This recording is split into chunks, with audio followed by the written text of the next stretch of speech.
نحمده ونصلي على رسوله الكريم بسم الله الرحمن الرحيم প্রিয় দেশবাসী আসসালামু আলাইকুম। আসন্ন সংসদ নির্বাচন জাতির জন্য এক নতুন সম্ভাবনা ও প্রত্যাশা বয়ে নিয়ে এসেছে।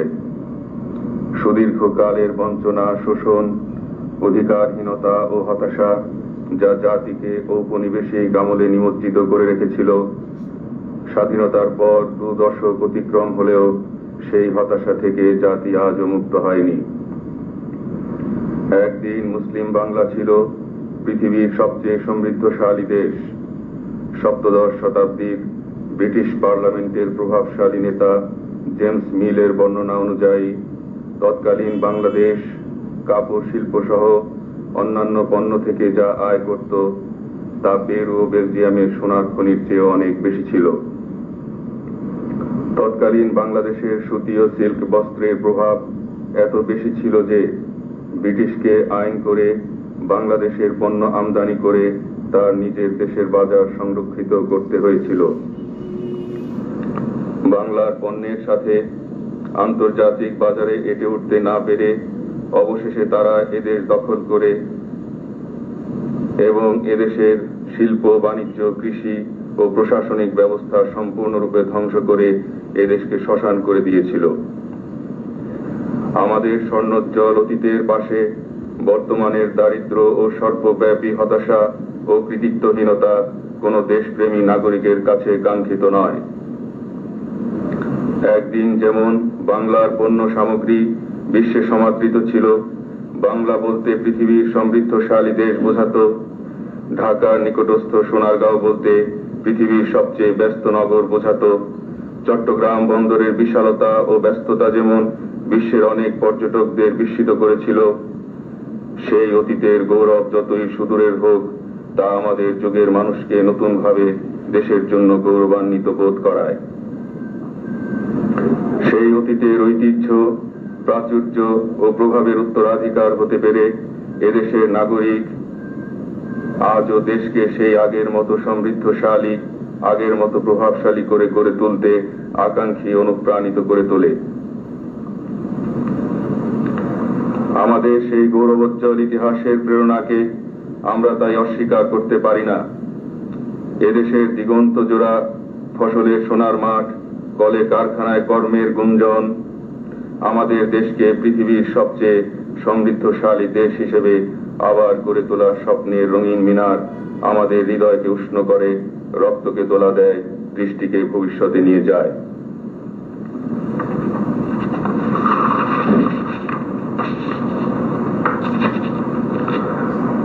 আমাদের অতীতের সেই গৌরবের দিনগুলি আমাদের আজকের স্বপ্নকে বাস্তবতার কাছাকাছি বলে মনে করতে প্রেরণা যোগায়। আজকের হতাশার মেঘ ও ধূম্রজাল অপসারণ করার কষ্ট কল্পনা হিসাবে দেখা না দিয়ে আমাদেরকে দেশের ভবিষ্যৎ সম্পর্কে, আমাদের প্রজন্মের ভবিষ্যৎ সম্পর্কে আশাবাদ সৃষ্টি করে। সেই আশাবাদের সোনালী স্বপ্নকে দেশবাসীর সকল নাগরিকের চোখে এঁকে দিয়ে জাতিকে এক নতুন প্রেরণায় অনুপ্রাণিত করে জাতিকে সমৃদ্ধির নতুন শিখরে নিয়ে যাবার আকাঙ্ক্ষা ও বাস্তবমুখী কর্মসূচি নিয়েই জাকের পার্টি এবার নির্বাচনে অংশগ্রহণ করছে। প্রিয় দেশবাসী, আমাদের নির্বাচনী কর্মসূচি আপনাদের অবহিত করার আগে জানা উচিত পৃথিবীর একদা সবচেয়ে সমৃদ্ধশালী দেশ আজ কেন পৃথিবীর দরিদ্রতম দেশ বলে পরিচিত। কি কারণ এর জন্য দায়ী তা দেশের সকল সচেতন নাগরিকেরই জানতে চাওয়া উচিত। অনেকে জানেনও। আজকের এই সীমিত পরিসরের বক্তব্যে সকল কথা বলা সম্ভব নয় এবং এই অনুষ্ঠানে তা বলা সমীচীন নয়। তবে এটুকু বলা দরকার যে ব্রিটিশদের ভেদ বুদ্ধির ফলে এদেশ যে মুসলমান আমলে পৃথিবীর সমৃদ্ধশালী দেশগুলির মধ্যে অন্যতম ছিল, সেই ইতিহাস ভুলাবার চেষ্টা করা হয়েছে। যে আদর্শ, মূল্যবোধ, প্রশাসন ও প্রযুক্তি এদেশকে পৃথিবীর শ্রেষ্ঠতম দেশে পরিণত করেছিল, সেই ইতিহাস মুছে ফেলবার চেষ্টা করা হয়েছে। সেই ইতিহাস ভোলাবার উদ্দেশ্য ছিল এদেশের উৎপাদনকে ক্ষতিগ্রস্ত করা, এদেশের উপর অর্থনৈতিক রাজনৈতিক শোষণ অব্যাহত করা। সেই ব্রিটিশ আমল থেকে এদেশের মানুষ বঞ্চনার শিকার হয়ে যন্ত্রণা ও বেদনায় কাতরাচ্ছে। তাদের যন্ত্রণা ও বেদনার কথা শোনার, তাদের দুঃখ ঘোচাবার জন্য এদেশের মানুষ স্বাধীনতা আন্দোলন, রক্তক্ষরা যুদ্ধ, বারংবার রাজনৈতিক আন্দোলন, গণ অভ্যুত্থান করেছে। কিন্তু তাদের দুঃখ বঞ্চনা দিন দিন বেড়েছে। তাদের দেহ রক্ত ঝরাতে ঝরাতে আজ ক্লান্ত, হৃদয় হতাশাগ্রস্ত। ব্রিটিশ আমলের পর পাকিস্তানি আমলেও এই বঞ্চনার কোনো অবসান হয়নি।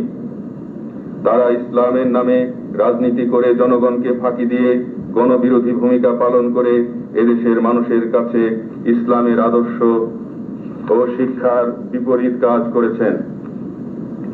তাই আজ দেশের কিছু কিছু লোক ইসলামের আদর্শের অপব্যাখ্যা দিচ্ছেন। ইসলামের সত্যিকার মহত্ব, উচ্চ আদর্শ, ত্যাগ ও সাম্যের যে শিক্ষা, সেই শিক্ষা যদি আমাদের অতীতের রাজনীতিবিদগণ তাদের জীবনে ও কর্মকাণ্ডে প্রদর্শিত করতেন, তবে এদেশে ইসলাম সম্পর্কে মানুষের মনে ভুল ধারণা থাকতো না। কিন্তু আমাদের জাতির দুর্ভাগ্য, আমাদের অতীতের নেতাদের মধ্যে বিরল কিছু শ্রদ্ধেয় ব্যক্তিত্ব বাদে অধিকাংশ ইসলামের সত্য আদর্শের বাস্তব রূপ দেননি।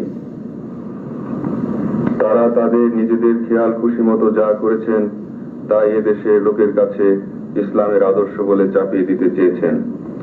তাদের খেয়াল খুশিকে ইসলামের বাস্তব রূপ বলে দেখাবার চেষ্টা করা সত্যের অপলাপ ও পরম করুণাময় আল্লাহ তাআলা মানুষের কল্যাণের জন্য যে পথ নির্দেশ দিয়েছেন, তার প্রতি অশ্রদ্ধা প্রকাশ করারই নামান্তর।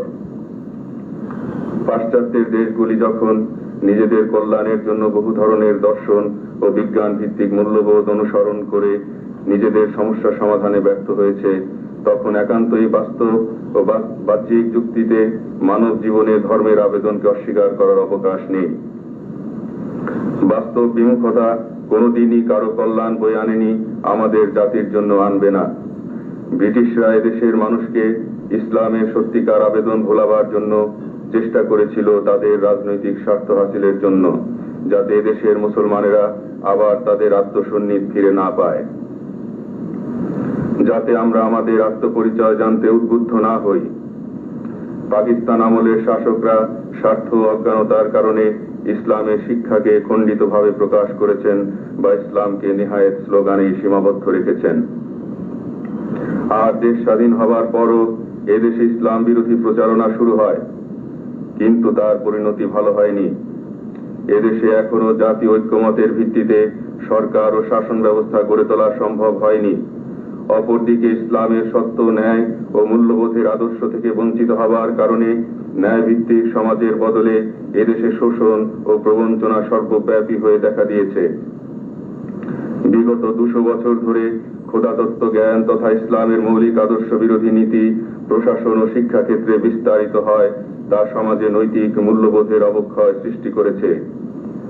সমাজে নিপীড়ন, শোষণ, সন্ত্রাস, হত্যা, লুট সহ সকল প্রকার অনৈতিক কর্মকাণ্ড ক্রমাগতভাবে বৃদ্ধি পেয়ে সমাজে শোষণ বঞ্চনা বাড়িয়ে তুলেছে। স্বাধীনতার পরে বিগত 20 বছরে এদেশে বহু সরকারের উত্থান পতন হয়েছে।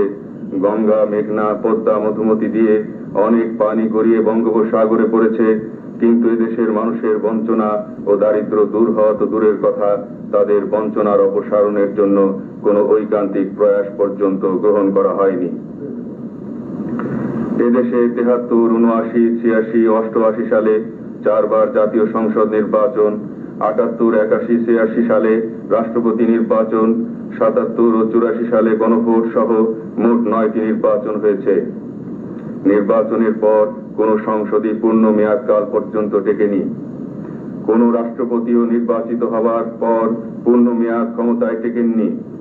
বিগত 20 বছরে এদেশে 7 বার ক্ষমতার হাত বদল হয়েছে সত্যি, কিন্তু একবারও নির্বাচনের মাধ্যমে ক্ষমতার হাত বদল হয়নি। স্বাধীনতার পরে এই হয়েছে এদেশে গণতন্ত্র রাজনীতির দৃশ্যপট। স্বাধীনতার 20 বছর পরেও গণতন্ত্রকে আমরা প্রাতিষ্ঠানিক রূপ দিতে সফল হইনি। সংবিধান একটা দেশের সর্বোচ্চ আইন, জাতির জন্য দিক নির্দেশক ও পবিত্র আমানত।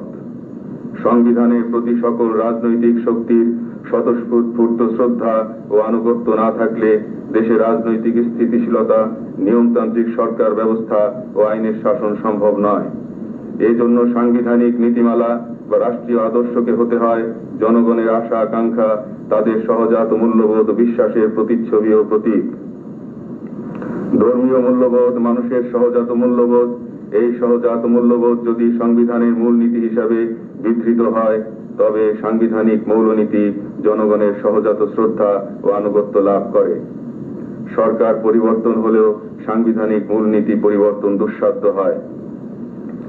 আজ আমরা দেখছি স্বাধীনতার 20 বছর পরেও সংবিধানের মৌলিক নীতিসমূহ নিয়ে জনমনে বিতর্ক রয়েছে। সংবিধান প্রণয়ন ও সংবিধান যে পন্থায় সংশোধন হয়েছে সেই পন্থা নিয়ে বিতর্ক রয়েছে। এদেশে রাষ্ট্রীয় আদর্শ ও নীতিমালা নিয়ে জাতীয় ঐক্যমত গড়ে তোলার কোনো প্রয়াস এখনো নেওয়া হয়নি। এদেশে রাষ্ট্রীয় আদর্শ নীতিমালা সম্পর্কে ঐক্যমত না হওয়ার জন্য রাজনৈতিক স্থিতিশীলতা আসেনি। 20 বছরে 9টি নির্বাচন ও 7 বার নির্বাচন ছাড়া ক্ষমতার হাত বদল আর যা হোক দেশের রাজনৈতিক স্থিতিশীলতা প্রমাণ করে না। দেশের রাজনৈতিক স্থিতিশীলতা না থাকার কারণে কোন সুনির্দিষ্ট নীতি ও দিক ও দর্শনের আলোকে অর্থনৈতিক কার্যক্রম গ্রহণ করা হয়নি। এই অবস্থা জাতির জন্য এক মারাত্মক পরিণতি ডেকে এনেছে। দারিদ্র অতি প্রকট আকার ধারণ করেছে। দেশের প্রায় 80% লোক দারিদ্র সীমার নিচে বসবাস করছে। 60% লোক ভূমিহীন। তাদের একটা বিরাট অংশ ভাসমান ভাবে শহর নগরের ফুটপাতে জীবন যাপন করছেন। ফুটপাত বাস তাদের যেন ভাগ্য লিখন হয়ে দাঁড়িয়েছে। দেশের মোট জনশক্তি প্রায় অর্ধেক লোক কর্মহীন বা বেকার অবস্থায় বছরের বিরাট অংশ কাটায়। এই প্রকট গণদারিদ্র্যের কারণে জনসংখ্যার বিরাট অংশকে উপসে দিন চালাতে হয়। সমাজে মূল্যবোধের অবক্ষয়ের কারণে রাহাজানি, সন্ত্রাস সহ অপরাধ প্রবণতা বেড়েছে মারাত্মকভাবে। নৈতিকতাবোধ ক্রমক্ষয়মান হওয়ার কারণে ঘুষ, দুর্নীতি এখন সমাজ কাঠামোর রন্ধ্রে রন্ধ্রে। দেশের এই সার্বিক চিত্র আত্মতৃপ্তির কারণ বা মর্যাদাকর বলা যায় না।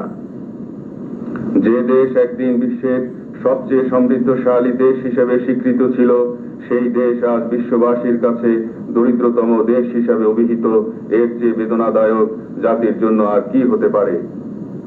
প্রিয় দেশবাসী, এই যখন দেশের সার্বিক অবস্থা, জাতি যখন গভীর হতাশায় নিমজ্জিত, সাধারণ মানুষ দারিদ্র পীড়িত, গণতান্ত্রিক মৌলিক অধিকার ভুলুণ্ঠিত, শক্তির মত্ততায় দুর্বলের উপর শক্তিধরদের অত্যাচার, অসহায় মানুষের প্রাণ ওষ্ঠাগত এবং সমাজ ও জাতীয় জীবনে মূল্যবোধের অবক্ষয়ের কারণে সন্ত্রাস, অপরাধ প্রবণতা সর্বব্যাপী, সর্বোপরি পরম করুণাময় আল্লাহ তাআলার নির্দেশিত পথ বিস্তৃত, তখন জাতিকে আশার আলো দেখাবার জন্য প্রতিষ্ঠিত হয়েছে জাকের পার্টি। জাকের পার্টির প্রতিষ্ঠাতা এদেশের সর্বজন শ্রদ্ধেয় সুফি সাধক, বিশ্ব জাকের মঞ্জিলের পীর কেবলাজান হুজুর হযরত মাওলানা শাহ সুফি ফরিদপুরি সাহেব বিগত 1987 সালের অক্টোবর মাসে জাকের সংগঠন প্রতিষ্ঠা করেন। জাকের সংগঠনের জন্য 4টি প্রধান কর্মসূচি গ্রহণ করা হয়।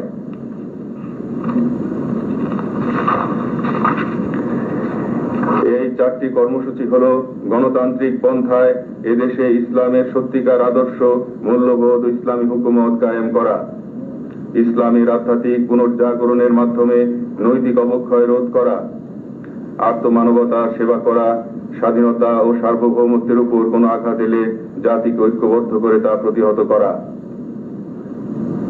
বিগত 1987 সালে এই সংগঠন প্রধানত আত্মমানবতার সেবায় নিয়োজিত থাকে। 1987-88 সালের সর্বনাশা বন্যায় এই সংগঠন মানুষের সেবার জন্য বন্যার্ত মানুষের পাশে গিয়ে দাঁড়ায়। 1989 সালের অক্টোবর মাসে জাকের সংগঠনকে আনুষ্ঠানিকভাবে হযরত পীর কেবলাজান হুজুর পার্টি হিসেবে ঘোষণা করেন। যেদিন এই পার্টি ঘোষণা করা হয় সেদিন ছিল হযরত রাসূল করিম সাল্লাল্লাহু আলাইহি ওয়াসাল্লামের পবিত্র জন্মদিন বা মহাপবিত্র ঈদে মিলাদুন নবী। সেদিন রহমতের সময় বা ভোর রাতে হযরত পীর কেবলাজান তার পবিত্র হুজরা মুবারক থেকে এই পার্টির প্রতিষ্ঠা ঘোষণা করেন। ওই অনুষ্ঠানে সমবেত অনুসারীদের উদ্দেশ্যে তিনি বলেছিলেন, 37 বছর আগে তার পীর কেবলা হযরত মাওলানা খাজা শাহ সুফি এনায়েতপুরী সাহেব জাকের পার্টির কথা বলেছিলেন। সে অলির তিরোধানের 37 বছর পর জাকের পার্টি প্রতিষ্ঠা লাভ করলো। তিনি বলেছিলেন, আল্লাহ তাআলা মানুষের ব্যক্তিগত, সামাজিক, পারিবারিক ও রাষ্ট্রীয় জীবন যেভাবে পরিচালিত করার নির্দেশ দান করেছেন, সেই নির্দেশের বাইরে গিয়ে মুসলমানগণ কখনো কল্যাণ লাভ করতে পারবে না। আমাদের দলের প্রতিষ্ঠাতা হযরত মাওলানা শাহ সুফি ফরিদপুরী বলেন, রাসূল করিম সাল্লাল্লাহু আলাইহি ওয়াসাল্লামের আদর্শ ও নীতি খেলাফ করে মুসলমানদের কখনো মঙ্গল হয়নি, কখনোই হবে না। তাই জাতিকে রাসূল করিম সাল্লাল্লাহু আলাইহি ওয়াসাল্লামের আদর্শ ও নীতি পরিপূর্ণভাবে অনুসরণ করতে হবে। রাসূল করিম সাল্লাল্লাহু আলাইহি ওয়াসাল্লাম তৎকালীন মক্কার যুবকদের নিয়ে সমাজের ন্যায় প্রতিষ্ঠার জন্য, সাধারণ মানুষের কল্যাণের জন্য ঐক্যবদ্ধ করে হিলফুল ফুজুল নামে একটা সংগঠন করেছিলেন। জাকের পার্টি সেই চেতনায় উদ্বুদ্ধ। জাকের পার্টি ঘোষণার পর বিগত একটি বছর এই দলকে দেশের সর্বত্র প্রসারিত করা ছিল আমাদের প্রধান কর্মসূচি। আল্লাহ তাআলার অপার রহমতে দেশব্যাপী দলের সাংগঠনিক কাঠামো সম্প্রসারিত হয়েছে। এই নির্বাচন দলগতভাবে আমাদের জন্য প্রথম নির্বাচন। এই নির্বাচনে আমরা 299 জন প্রার্থীকে মনোনয়ন দান করেছি। সংখ্যাগরিষ্ঠতা অর্জন করে এই নির্বাচনে আমরা ক্ষমতায় গেলে এদেশের মানুষের কল্যাণের জন্য যে সাংবিধানিক, রাজনৈতিক, সামাজিক, প্রশাসনিক কর্মসূচি আমরা গ্রহণ করব, তা দেশবাসীকে অবহিত করতে চাই। ইসলামী হুকুমত কায়েম করা, ইসলামের মূল্যবোধ জাতীয় জীবনের সর্বক্ষেত্রে প্রতিষ্ঠিত করা, সকল ধর্মীয় সম্প্রদায়ের ধর্ম পালন ও নিজ নিজ বিশ্বাসের স্বাধীনতা অধিকার নিশ্চিত করা, দায়িত্বশীল গণতান্ত্রিক সরকার প্রতিষ্ঠা করা, সংসদের কাছে প্রশাসনকে দায়িত্বশীল করা, প্রতি সাধারণ নির্বাচন নিরপেক্ষ সরকারের অধীনে অনুষ্ঠিত করার জন্য সাংবিধানিক ব্যবস্থা গ্রহণ করা, বিচার বিভাগকে প্রশাসনিক বিভাগের সম্পূর্ণ নিয়ন্ত্রণ মুক্ত রাখা, বহুদলীয় গণতান্ত্রিক ব্যবস্থা সংরক্ষণ করা, প্রশাসনের সর্বক্ষেত্রে শৃঙ্খলা ফিরিয়ে এনে দক্ষ, যোগ্য, দুর্নীতিমুক্ত প্রশাসনিক ব্যবস্থা কায়েম করা, সংবাদপত্রের স্বাধীনতা ও জনমত প্রকাশের অবাধ স্বাধীনতা সৃষ্টি করা, সমাজের সর্বস্তরে দুর্নীতির মূলোচ্ছেদ করার ব্যবস্থা নেওয়া, শক্তিশালী পররাষ্ট্রনীতি অনুসরণের মাধ্যমে দেশের মর্যাদাকে বিশ্বের দরবারে প্রতিষ্ঠিত করা,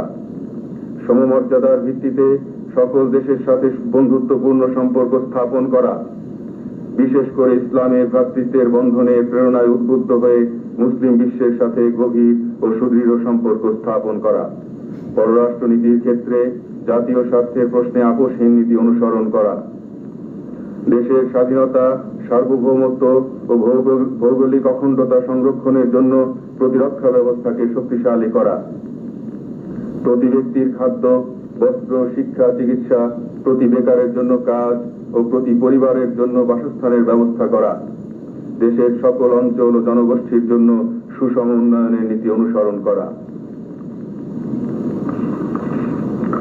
খাদ্য, বস্ত্র, ঔষধ, বিদ্যুৎ, গৃহ নির্মাণ সামগ্রী উৎপাদনে স্বল্পতম সময়ে স্বনির্ভরতা অর্জন করা, সেই লক্ষ্যে প্রতি গ্রামে বিদ্যুৎ সরবরাহ, প্রতি গ্রামের সাথে ইউনিয়ন ও উপজেলা পর্যায়ে পাকা সড়ক যোগাযোগের ব্যবস্থা, কৃষির জন্য বিনা সুদে ঋণ, ফসল ওয়ারি ঋণ ও বর্তমানে অর্থের মাধ্যমে ঋণ শোধ করার বিধানের পাশাপাশি ফসলের মাধ্যমে কৃষি ঋণ পরিশোধের ব্যবস্থা নেওয়া, অনাদায়ী কৃষি ঋণ মওকুফ করার ব্যবস্থা করা, সুস্থ ও বাস্তবমুখী শিক্ষানীতি প্রণয়নের মাধ্যমে দেশকে অশিক্ষার অন্ধকার থেকে মুক্ত করার ব্যবস্থা নেওয়া, এই লক্ষ্যে মাধ্যমিক পর্যায় পর্যন্ত অবৈতনিক বাধ্যতামূলক শিক্ষার ব্যবস্থা, সকল মাধ্যমিক স্কুল মাদ্রাসা জাতীয়করণ করা এবং বিনামূল্যে পাঠ্যপুস্তক সরবরাহের ব্যবস্থা গ্রহণ করা। আমাদের দেশ বর্ষা মৌসুমে ভয়াবহ বন্যার করাল গ্রাসে আক্রান্ত হয়, আবার শুষ্ক মৌসুমে পানি বিহনে দেশবাসী অতিষ্ঠ হয়ে ওঠে। এমন অবস্থা চলতে দেওয়া যেতে পারে না। তাই সুপরিকল্পিত পানি নীতি প্রণয়নের মাধ্যমে এই সমস্যার স্থায়ী সমাধান করা, শিল্প বিকাশের স্বার্থে শিল্পে ব্যবহৃত যন্ত্রপাতি ও কাঁচামাল আমদানির উপর করের বোঝা কমিয়ে আনা, একই সাথে বিদ্যুতের মূল্য নিম্নমুখী করা, শ্রমিকদের স্বার্থ সংরক্ষণে বাস্তবমুখী সুনির্দিষ্ট নীতিমালা প্রণয়ন করা, সুদূর প্রসারী অর্থনৈতিক পরিকল্পনা অনুসরণের মাধ্যমে শিল্পে ও কৃষিক্ষেত্রে স্বয়ংভরতা অর্জন করে বিদেশি পণ্যের হাত থেকে দেশকে রক্ষা করা। বর্তমান দেশের যেসব খনিজ সম্পদ চিহ্নিত আবিষ্কৃত হয়েছে সেগুলির সর্বোত্তম সদ্ব্যবহারের মাধ্যমে দেশের অর্থনীতিকে সুদৃঢ় ভিত্তির উপর দাঁড় করানোর ব্যবস্থা করা, খনিজ অনুসন্ধান কার্যক্রম সম্প্রসারণ করা, মহিলাদের আর্থসামাজিক উন্নয়নের জন্য যথাযথ ব্যবস্থা গ্রহণ করা, চা, চামড়া, পাটজাত পণ্য, কুটির শিল্প, উৎপাদিত আকর্ষণীয় দ্রব্যাদির উৎপাদন বৃদ্ধি করে দেশের পোশাক শিল্পকে সম্প্রসারণ করে আন্তর্জাতিক বাজার সম্প্রসারণ করার জন্য বাস্তবমুখী উদ্যোগ নিয়ে বৈদেশিক মুদ্রা অর্জনের সিংহদ্বার উন্মোচন করা। বিভিন্ন সময়ে ক্ষমতাসীনদের উদাসীনতার কারণে এই দেশ আজও দারিদ্র পরিমণ্ডলে আটকে রয়েছে। এই দারিদ্র পরিমণ্ডল থেকে জাতিকে ও জাতীয় অর্থনীতিকে এক বিপুল কর্ম উদ্দীপনার ধাক্কায় মুক্ত করতে হবে। তবেই স্বাধীনতার জন্য যারা আত্মত্যাগ করেছেন তাদের আত্মত্যাগ সার্থক হবে। স্বাধীনতার জন্য এদেশের লক্ষ লোক প্রাণ দিয়েছিলেন দেশবাসীকে শোষণ থেকে বাঁচাবার জন্য। এদেশে প্রতি ঘর থেকে যেদিন দারিদ্র, ক্ষুধা, অশিক্ষার অভিশাপের অমানিসা মুছে সমৃদ্ধির স্নিগ্ধ জ্যোৎস্না আলোয় পরিস্নাত হবে, এদেশের প্রতি ঘরে বেকারত্বের হতাশা ঘুচিয়ে প্রতিটি ভোর যেদিন রোজগারের নিশ্চয়তার প্রতিশ্রুতি দেবে, সেদিনই হবে আমাদের স্বাধীন অস্তিত্বের সার্থকতা। প্রিয় দেশবাসী, আপনাদের প্রতি আমার উদাত্ত আহ্বান, জাতির বৃহত্তর স্বার্থে হতাশা, প্রবঞ্চনা ও দীর্ঘশ্বাসের অভিশাপ থেকে বাঁচার জন্য, ইহলৌকিক পারলৌকিক কল্যাণের লক্ষ্যকে সুনিশ্চিত করার জন্য, জাতীয় স্বাধীনতা ও সার্বভৌমত্বকে সুসংহত করার জন্য, দেশি বিদেশি ষড়যন্ত্রের হাত থেকে দেশকে রক্ষা করার জন্য ইসলামের পতাকার নিচে, সত্যপথের পতাকার নিচে তথা জাকের পার্টির পতাকার নিচে ঐক্যবদ্ধ হন। আপনাদের প্রতি আমার উদাত্ত আহ্বান, জাকের পার্টির প্রার্থীদের জয়যুক্ত করে ইসলামের ভিত্তিমূল সুদৃঢ় করুন। সারা পৃথিবী জুড়ে মুসলমানদের উপর নির্মম অত্যাচার ও নির্যাতন চলছে। এহেন পরিস্থিতিতে বাংলাদেশের 10 কোটি মুসলমান মুসলিমদের এই ক্রান্তি লগ্নে দুঃখের সমভাগী না হয়ে পারে না। তাই ইসলামী হুকুমতের ছায়ার নিচে, আল্লাহ তাআলার রহমতের ছায়ার নিচে দেশের 10 কোটি মুসলমান তথা দেশবাসীর ঐক্যবদ্ধ হওয়া ছাড়া কোনো গত্যন্তর নেই। মানুষ যতই ভ্রান্ত চিন্তা করুক, যত বিশ্লেষণী করুক, যত বিতর্কেরই অবতারণা করুক না কেন, এ কথা সূর্যের আলোর মতো স্পষ্ট সত্য যে আল্লাহ তাআলা নির্ধারিত পথ ছেড়ে দিয়ে রাসূল করিম সাল্লাল্লাহু আলাইহি ওয়াসাল্লামের পথ থেকে দূরে গিয়ে মুসলমানগণ কোনদিনই মঞ্জিল মকসুদে পৌঁছতে পারবে না। ইসলামের এই চেতনার পুনর্জাগরণের সময় এসেছে। বিশ্বময় দুর্যোগের ঘনঘটার এই লগ্নে, দেশের সার্বিক অনগ্রসরতা অস্থিরতার এই মুহূর্তে ইসলামের অনুপ্রেরণায় আবার আপনার অনুপ্রাণিত হন। ভ্রাতৃত্বের বন্ধনে আবদ্ধ হয়ে ইসলামের পতাকা নিচে ঐক্যবদ্ধ হন। অবশ্যই অন্যায়ের উপর ন্যায় জয়যুক্ত হবে, অবশ্যই মিথ্যার কালিমা বিদূরিত হয়ে সত্য প্রতিষ্ঠিত হবে। ইসলামের পবিত্র খিদমত ও দেশবাসীর জন্য বলিষ্ঠ নেতৃত্বের অঙ্গীকার নিয়ে আমরা সর্বাবস্থায় সুখে দুঃখে আপনাদের পাশে থাকব।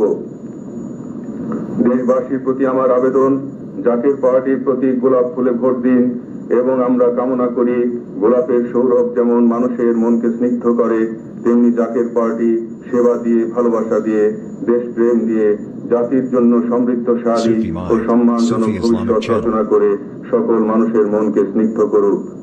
আল্লাহ তাআলার কাছে প্রার্থনা, তিনি যেন তার অপার দয়ায় আমাদের জাতিকে সকল সমস্যা থেকে মুক্তি দান করেন এবং সকলের জীবন তিনি যেন শান্তিময় করেন। আপনাদের প্রতি রইল আমার শুভেচ্ছা ও অনেক অনেক ভালোবাসা। আমিন। বাংলাদেশ জিন্দাবাদ, দ্বীন ইসলাম জিন্দাবাদ, খাজা বাবা ফরিদপুরি জিন্দাবাদ, জাকের পার্টি জিন্দাবাদ।